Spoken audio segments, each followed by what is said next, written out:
Assalamualaikum warahmatullahi wabarakatuh. Perkenalkan, nama saya Cindy Puspita, NIM P131220221. Di sini saya akan meresum materi sistem hukum bisnis di Indonesia dengan pemahaman saya sendiri yang telah dijelaskan oleh Bu Yudit selaku dosen pengampu mata kuliah aspek hukum dalam bisnis. Pemahaman sistem hukum bisnis di Indonesia diawali dengan pengertian hukum bisnis menurut salah satu ahli, yaitu Munir Fuadi. Hukum bisnis menurut Munir Fuadi adalah sebuah kaidah hukum yang digunakan untuk mengatur tata cara pelaksanaan kegiatan dagang yang berhubungan dengan kegiatan produktif serta memiliki motif untuk mendapatkan sebuah keuntungan. Selanjutnya saya akan menjelaskan tentang pengertian hukum menurut salah satu ahli, A.L. Goddard. Hukum adalah keseluruhan dari peraturan yang dipakai oleh pengadilan. Kemudian hukum dibuat oleh lembaga, otoritas, dan badan yang bersifat memaksa. Peraturan yang dibuat bersifat imperatif.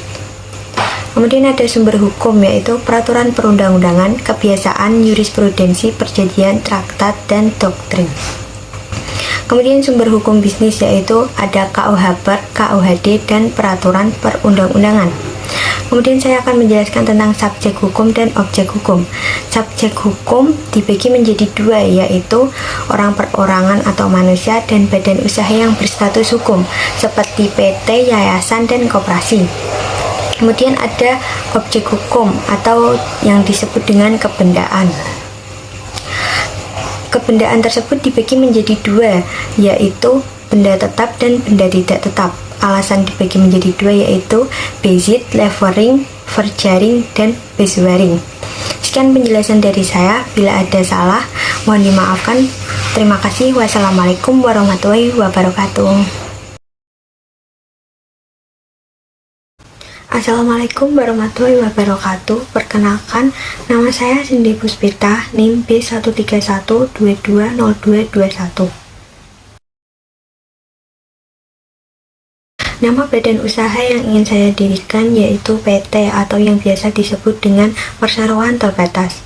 Dasar hukum dari PT yang merupakan badan usaha yang akan saya dirikan ini yaitu Undang-Undang Nomor 40 Tahun 2007 tentang perseroan terbatas dan Undang-Undang Nomor 11 Tahun 2020 tentang Cipta Kerja. Alasan saya memilih badan usaha PT ini yaitu badan hukum yang merupakan persekutuan modal, didirikan berdasarkan perjanjian, kemudian fungsi pengawasan dalam sebuah PT terjamin lebih profesional dari segi pertanggungjawaban kerjanya, dan terlindungi oleh undang-undang. Pendirian PT ini dapat dilakukan oleh 2 orang atau lebih. Badan usaha yang akan saya dirikan ini yaitu badan usaha yang berkegiatan bisnis yang bergerak di bidang industri pembuatan furnitur. Kemudian tentang kepemilikan modal PT menurut Undang-Undang Nomor 40 Tahun 2007 yaitu modal sebesar 50 juta sebesar 25% dari modal dasar harus disetorkan pada saat pendirian di awal. Kemudian saya akan menjelaskan tentang struktur organisasinya, yaitu terdapat rapat umum pemegang saham, direksi, dan juga dewan komisaris. Kemudian tanggung jawab PT itu ada 2, yaitu tanggung jawab korporasi dan tanggung jawab sosial dan lingkungan. Korporasi merupakan subjek hukum berbadan hukum yang sering digunakan dalam dunia bisnis. Kemudian tanggung jawab sosial dan lingkungan adalah komitmen perseroan untuk berperan serta dalam pembangunan ekonomi berkelanjutan guna. Sekian penjelasan dari saya. Bila ada salah mohon dimaafkan. Terima kasih. Wassalamualaikum warahmatullahi wabarakatuh.